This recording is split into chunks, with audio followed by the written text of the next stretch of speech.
kita dari dalam Matius 20 ayat 17 sampai dengan ayatnya yang ke-28. Pemberitahuan ketiga tentang penderitaan Yesus. Ketika Yesus akan pergi ke Yerusalem, Ia memanggil ke-12 muridnya tersendiri dan berkata kepada mereka di tengah jalan, "Sekarang kita pergi ke Yerusalem, dan Anak Manusia akan diserahkan kepada imam-imam kepala dan ahli-ahli Taurat, dan mereka akan menjatuhi Dia hukuman mati, dan mereka akan menyerahkan Dia kepada bangsa-bangsa yang tidak mengenal Allah, supaya Ia diolok-olokkan, disesat, dan disalibkan, dan pada hari ketiga Ia akan dibangkitkan." Permintaan ibu Yakobus dan Yohanes, bukan memerintah melainkan melayani. Maka datanglah ibu anak-anak Zebedeus serta anak-anaknya itu kepada Yesus, lalu sujud di hadapannya untuk meminta sesuatu kepadanya. Kata Yesus, "Apa yang kau kehendaki?" Jawabnya, "Berilah perintah supaya kedua anakku ini boleh duduk kelak di dalam kerajaanmu, yang seorang di sebelah kananmu dan yang seorang lagi di sebelah kirimu." Tetapi Yesus menjawab katanya, "Kamu tidak tahu apa yang kamu minta. Dapatkah kamu meminum cawan yang harus kuminum?" Kata mereka kepadanya, "Kami dapat." Yesus berkata kepada mereka, "Cawanku memang akan kamu minum, tetapi hal duduk di sebelah kananku atau di sebelah kiriku, aku tidak berhak memberikannya. Itu akan diberikan kepada orang-orang bagi siapa Bapakku telah menyediakannya." Mendengar itu, marahlah ke-10 murid yang lain kepada kedua saudara itu. Tetapi Yesus memanggil mereka lalu berkata, "Kamu tahu bahwa pemerintah-pemerintah bangsa-bangsa memerintah rakyatnya dengan tangan besi, dan pembesar-pembesar menjalankan kuasanya dengan keras atas mereka. Tidaklah demikian di antara kamu. Barang siapa ingin menjadi besar di antara kamu, hendaklah ia menjadi pelayan. Dan barang siapa ingin menjadi terkemuka di antara kamu, hendaklah ia menjadi hambamu. Sama seperti Anak Manusia, datang bukan untuk dilayani, melainkan untuk melayani, dan untuk memberikan nyawanya menjadi tebusan bagi banyak orang." Amin. Bapak, Ibu, dan saudara-saudara yang saya kasihi dalam Tuhan Yesus, sukacita dan damai sejahtera akan menjadi milik hidup iman kita manakala kita membuka hati dan kehidupan kita sebagai tempat di mana firman Tuhan berkuasa dan menuntun kita. Saudara-saudara kekasih, kita sedang masuk dalam minggu-minggu sengsara. Minggu-minggu di mana kita merefleksikan Tuhan yang telah menjadi bagian daripada penderitaan dan kesengsaraan manusia.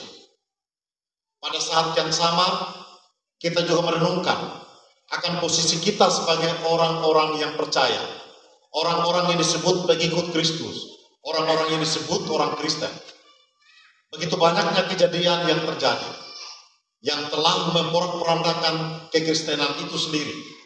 Baik sejak sejarah gereja mulai ada, perpecahan yang terus terjadi, sampai dengan saat ini ketika gereja terus bertambah dan bertumbuh, berkembang di seluruh pelosok dunia ini.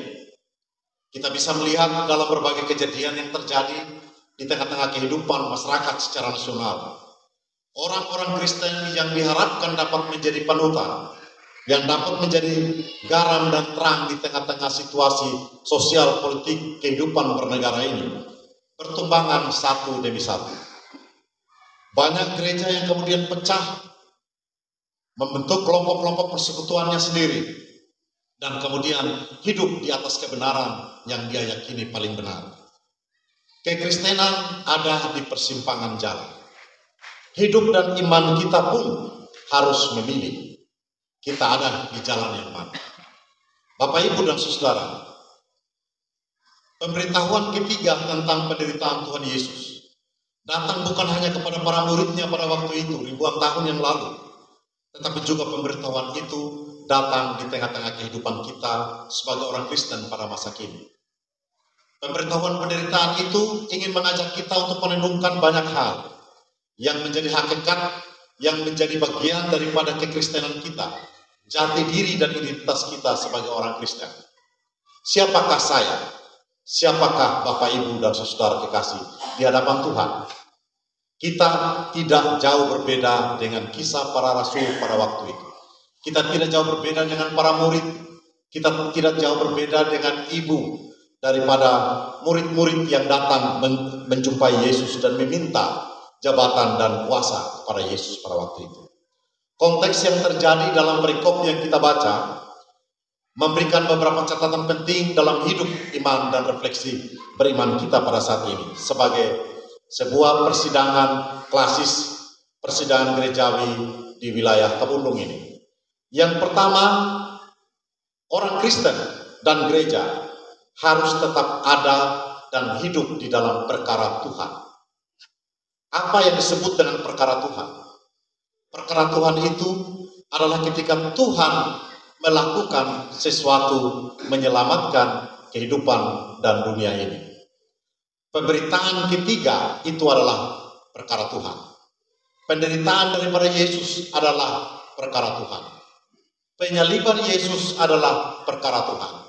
Kematian di kayu salib adalah perkara Tuhan. Sampai dengan kebangkitan adalah perkara Tuhan. Kita semua dituntut untuk hidup di dalam perkara Tuhan itu. Sebab hanya dengan kehidupan di dalam perkara Tuhan itulah kita menjadi sadar kita bukan siapa-siapa.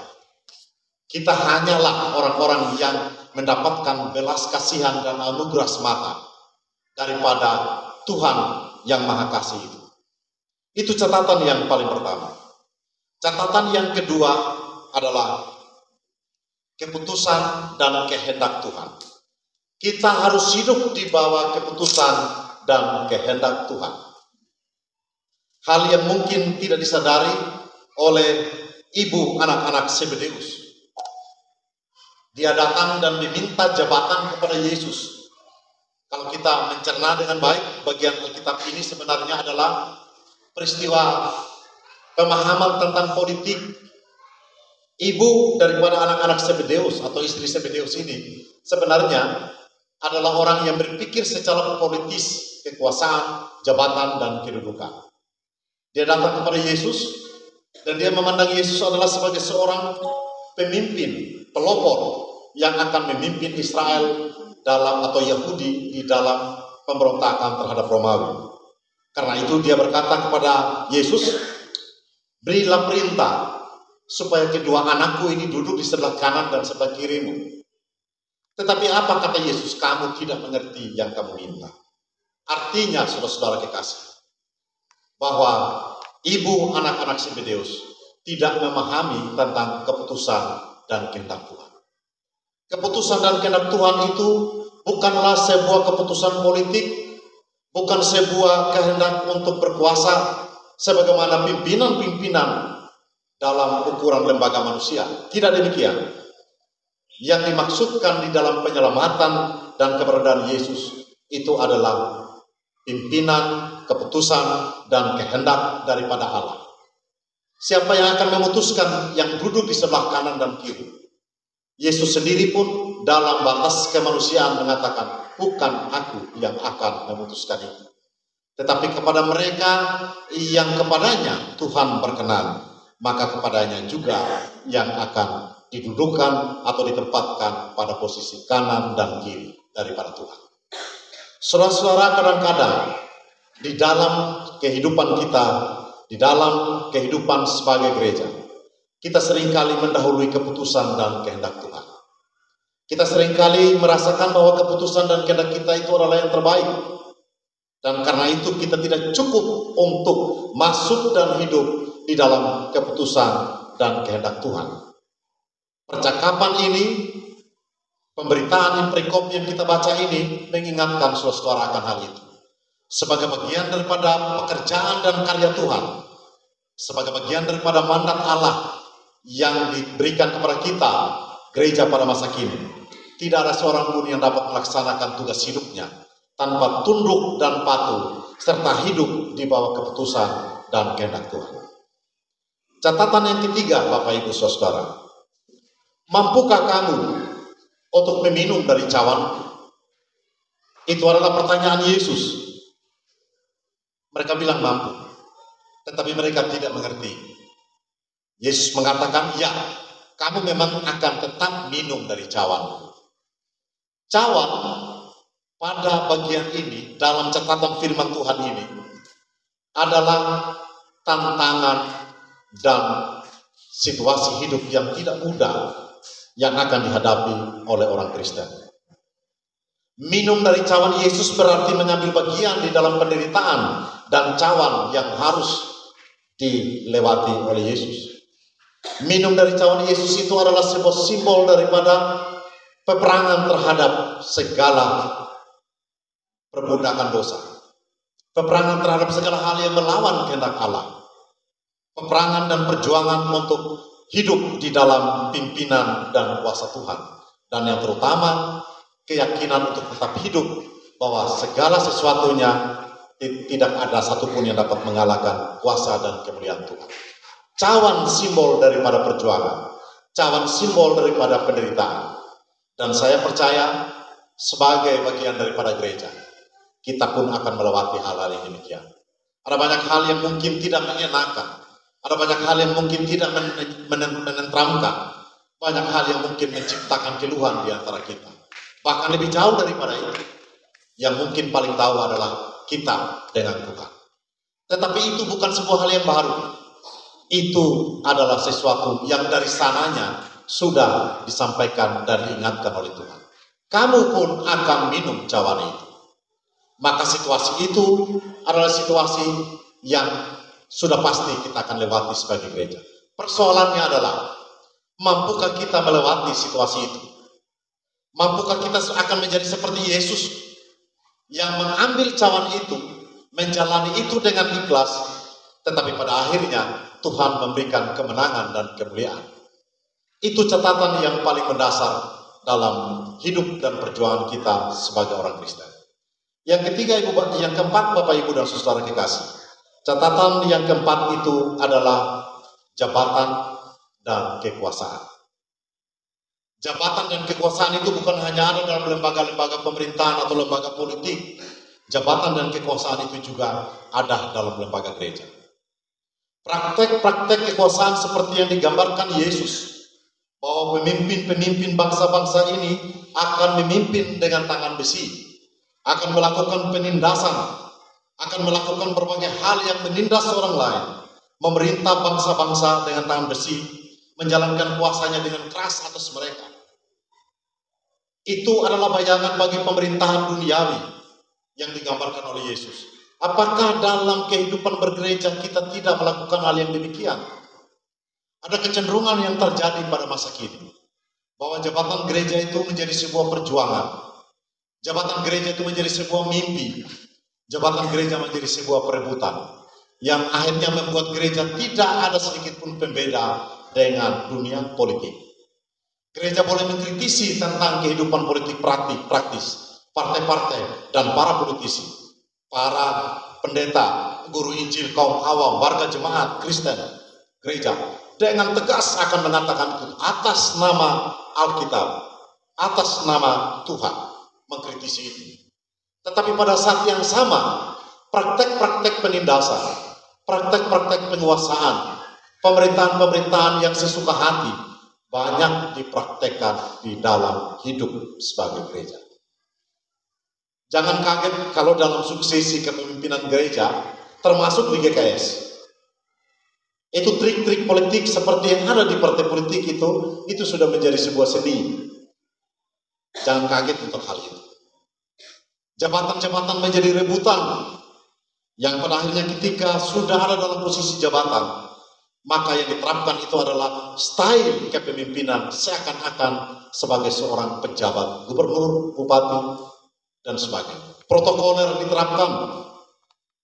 Sikap pengambilan keputusan mulai dibawa semua pada diri kita sendiri. Dan kita mulai melangkahi apa yang disebut nilai kebersamaan dan persekutuan dalam hidup sebagai gereja. Saya dalam beberapa saat sedang menyelesaikan sebuah tulisan yang merupakan refleksi pribadi terkait dengan jabatan dan kekuasaan dalam hidup bergereja. Judul tulisan itu kecil saja dan sudah di pertengahan jalan selesai. Presbyterial di persimpangan jalan. Presbyterian Synodal. Saya ingin mengatakan sebenarnya bahwa ternyata GKS kita yang saat ini duduk bersidang klasis di sini, dan juga GKS yang luas, kita kadang sudah mulai lupa dengan akar dan identitas kita. Dan kita hidup mengikuti dengan arus dan irama dunia. Kita sudah mulai ada pada tahapan itu. Dan pada tahapan yang seperti itu, kadangkala praktek-praktek kekuasaan dan kepemimpinan dalam gereja adalah praktek kekuasaan dan kepemimpinan duniawi. Jikalau itu yang terjadi, Bapak Ibu Saudara, di manakah lagi esensi sebagai gereja yang mestinya adalah wajah Kristus di tengah-tengah kehidupan bersama? Di manakah lagi arti sebuah amanat yang agung, gereja yang harus menjadi pembeda di tengah-tengah kehidupan ini? Gereja bukan menyelamatkan, tetapi memberitakan tentang keselamatan, tentang kasih dan kekuasaan Tuhan itu. Mampukah gereja melakukan itu? Ataukah kita hanya sebatas menambah jumlah anggota, bertahan untuk hidup, mengelola organisasi gereja, bahkan kadangkala dia sudah menjadi semacam perusahaan-perusahaan kecil. Kalau itu yang terjadi, gereja tidaklah memiliki pembeda apapun di tengah-tengah kehidupan ini. Bapak Ibu, 4 catatan refleksi daripada perikop firman Tuhan ini adalah catatan yang sangat-sangat penting dan mendasar bagi hidup kita sebagai orang Kristen, sebagai jemaat-jemaat yang dititipkan Tuhan, yang ditempatkan Tuhan di wilayah Tapundung ini. Kita semua adalah bagian dari kasih karunia Tuhan yang turut merajut kasih Tuhan bagi Pulau Sumba melalui Gereja Kristen Sumba. Tapundung sudah banyak berkarya. Jemaatnya bertumbuh dan berkembang dari waktu ke waktu. Kita tetap harus bertanya, dalam pertumbuhan dan perkembangan yang demikian, adakah kita mampu menerima cawan Kristus dan melaksanakan cawan itu? Apakah kita sudah mampu untuk hidup dan taat di dalam keputusan dan kehendak Tuhan? Apakah kita mampu untuk sekedar keluar daripada semangat kekuasaan dan jabatan duniawi pemerintahan bangsa-bangsa? Ataukah semakin ke sini nilai persekutuan kita menjadi semakin porak-poranda? Hidup untuk kita diri sendiri, yang lain susah silakan, tidak peduli. Apakah semakin ke sini kita akan lebih berorientasi untuk memantapkan kemapanan daripada jemaat masing-masing, dan bukan dalam sebuah kesatuan sebagai satu tubuh Kristus di wilayah Tapundung ini? Apakah semakin ke sini kita merasa merupakan gereja yang mampu berbuat apa saja, karena kita mayoritas di Tapundung ini, tidak ada lagi yang lebih dari kita, dan karena itu kita dapat juga semena-mena dan berbuat apa saja yang mau kita buat?